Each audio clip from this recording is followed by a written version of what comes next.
Hello students, how are you. आज की हिंदी कक्षा में आप सबका स्वागत है। अब सब बच्चे अपनी उमंग पुस्तक का पाठ 17 कबीर की साखियाँ निकाल लीजिए। आज हम पोएट्री की एक नई विधा पढ़ेंगे, साखी। इसके कवि हैं कबीर दास जी। बच्चों, आपको साखी शब्द अवश्य आकर्षित कर रहा होगा। बच्चों, साखी शब्द का अर्थ है साक्षी, अर्थात गुरु द्वारा दिया गया प्रत्यक्ष ज्ञान। कबीर की साखियों को हम दोहे भी कह सकते हैं। दोहा अर्थात दो पंक्तियों की पोएट्री।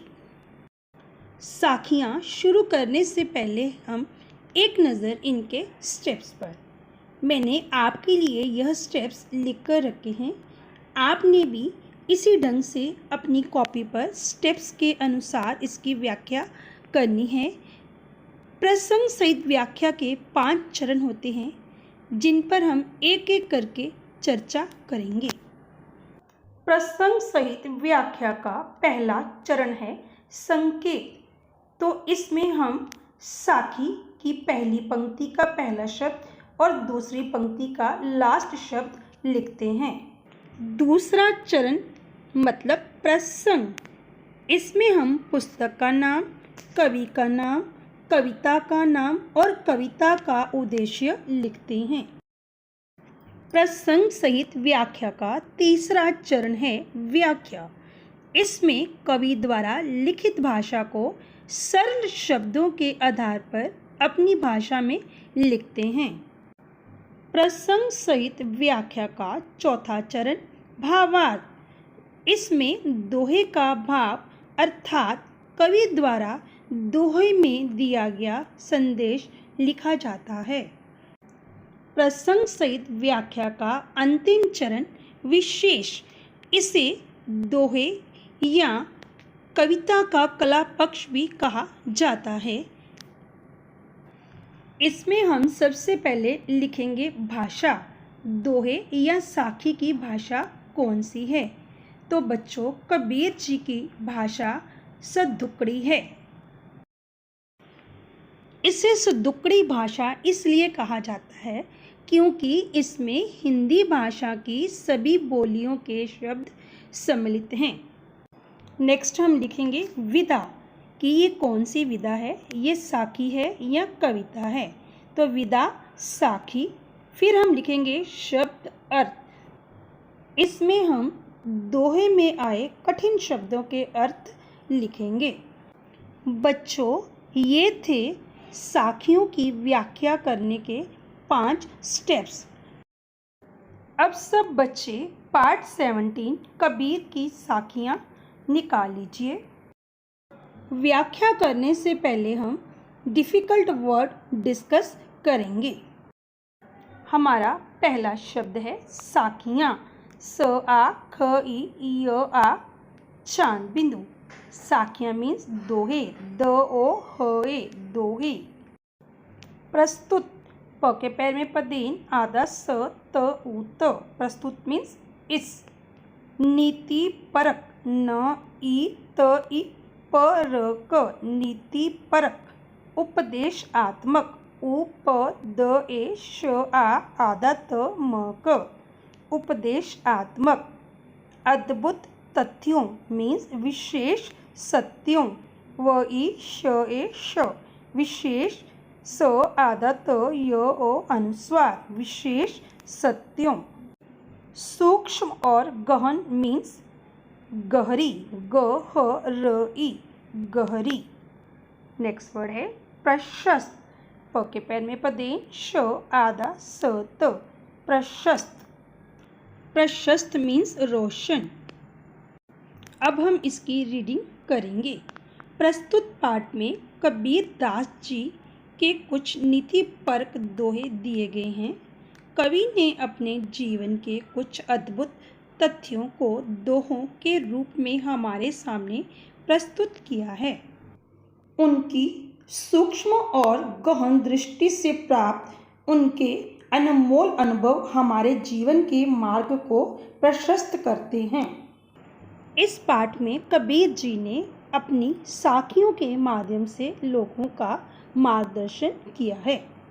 बच्चों, व्याख्या करने से पहले हम इस दोहे के कठिन शब्दों के अर्थ डिस्कस करेंगे और फिर हम एक एक दोहा पढ़ेंगे और उसकी व्याख्या करेंगे। पहला शब्द है जाति, ज आ त ई। साध, साध मीन साधु, स आ ध उ, साधु। ज्ञान, ज्ञान मीन शिक्षा, श ई क श आ, शिक्षा। मोल, मोल मीन्स मूल्य, म उ आधा ल य, मूल्य। तरवार, तरवार मीन्स तलवार, त ल व आ र, तलवार। मयान, आधा म य आन, तलवार रखने का खोल। अब हम इस दोहे की रीडिंग करेंगे। जाति न पूछो साध की, पूछ लीजिए ज्ञान। मोल करो तलवार को, पड़ा रहने दो म्यान। बच्चों, प्रथम दोहे की व्याख्या शुरू करने से पहले आप कॉपी पर प्रथम स्टेप लिखेंगे यानी संकेत। स अनुस्वार, क ए त संकेत। संकेत लिखते समय हम दोहे की पहली लाइन का पहला शब्द और दूसरी लाइन में दोहे का लास्ट शब्द लिखेंगे। प्रसंग में हम लिखेंगे प्रस्तुत साखी सिंगल कॉमा हमारी हिंदी की पाठ्य पुस्तक उमंग सिंगल कॉमा और उसको नीचे हाईलाइट करेंगे। भाग 7 में संकलित पाठ सिंगल कॉमा कबीर की साखियाँ सिंगल कॉमा और उसको नीचे हाईलाइट करेंगे में से ली गई हैं। इसके कवि कबीर दास जी हैं। इसमें कबीर दास जी सिंगल कॉमा और उसको नीचे से हाईलाइट करेंगे। इसमें कबीर दास जी ने साधु के ज्ञान के विषय में कहा है। बच्चों, मैं आपको यहाँ पर बता दूँ कि प्रसंग में प्रथम 2 पंक्तियाँ सेम लिखनी है, जैसे पुस्तक का नाम, कवि का नाम, कविता का नाम। बच्चों, तीसरी पंक्ति में दोहे का भाव है वह बदल जाएगा, वह दोहे के अनुसार ही लिखना है। नेक्स्ट पॉइंट है व्याख्या। इसकी शुरुआत करते समय प्रथम पंक्ति में लिखेंगे कि इसमें कवि कबीर दास जी कहते हैं। बच्चों, अब हम चलते हैं अपनी बुक की ओर। इस दोहे में कबीर दास जी कहते हैं कि हमें सज्जन पुरुषों की जाति नहीं पूछनी चाहिए। उसकी जाति जानकर कोई लाभ नहीं होगा। हमें सज्जन पुरुषों के गुणों के आधार पर उनका सम्मान करना चाहिए। सज्जन पुरुषों से केवल ज्ञान ग्रहण करना चाहिए, जाति नहीं पूछनी चाहिए। जब हम तलवार खरीदने जाते हैं तो उसकी कीमत मयान देखकर नहीं लगाते हैं। मयान का रंग रूप देखने की आवश्यकता नहीं होती है, उसकी धार और मजबूती ही महत्वपूर्ण होती है। तो तलवार की कीमत मयान से नहीं, तलवार की धार और मजबूती से होती है। उसी प्रकार सज्जन पुरुषों के ज्ञान का मोल होता है। इसलिए हमें सज्जन पुरुषों की पहचान उनके गुणों से करनी चाहिए। अब हम बढ़ते हैं दूसरे दोहे की ओर। तो बच्चों, दूसरे दोहे की व्याख्या करने से पहले हम इसके डिफ़िकल्ट वर्ड डिस्कस करते हैं। फर्स्ट वर्ड है आवत। आवत, आवत मीन्स आना। गारी, ग आ र ई, गारी मीन्स गाली। ग आ ल ई, गाली। उलटत, उ ल ट त, उलटत। उलटत मीन्स वापस। व आ प स, वापस। अनेक, अ न एक, अनेक मीन्स अधिक। अ ध ई क, अधिक। अब हम इसकी रीडिंग करेंगे। आवत गारी एक है, उलटत होई अनेक। कह कबीर नहीं उलटिए, वही एक की एक। इस दोहे में कबीर दास जी ने अपशब्द सुनकर उस पर ध्यान न देने की बात कही है। इसमें कबीर दास जी कहते हैं कि कभी भी अपशब्द के बदले में किसी को अपशब्द मत कहिए। जब हमें कोई गाली देता है तब वह गाली एक होती है, पर जब हम वापस गाली देते हैं तो वह बढ़ते बढ़ते अनेक हो जाती हैं। अगर हम उसकी एक गाली पर ही ध्यान नहीं देंगे तो वह वहीं ख़त्म हो जाएगी। इसका भाव यह है कि हमें किसी के अपशब्दों का जवाब कभी भी अपशब्दों में नहीं देना चाहिए।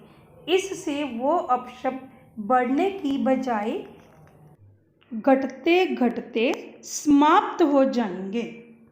बच्चों, मुझे आशा है कि मेरे द्वारा समझाई गई कबीर की साखियाँ आपको समझ आ गई होंगी। अब आपने इन दोनों साखियों की व्याख्या अपनी कॉपी के ऊपर लिखनी है। शेष साखियों की व्याख्या हम अगले सेशन में करेंगे। तब तक के लिए गुड बाय, धन्यवाद।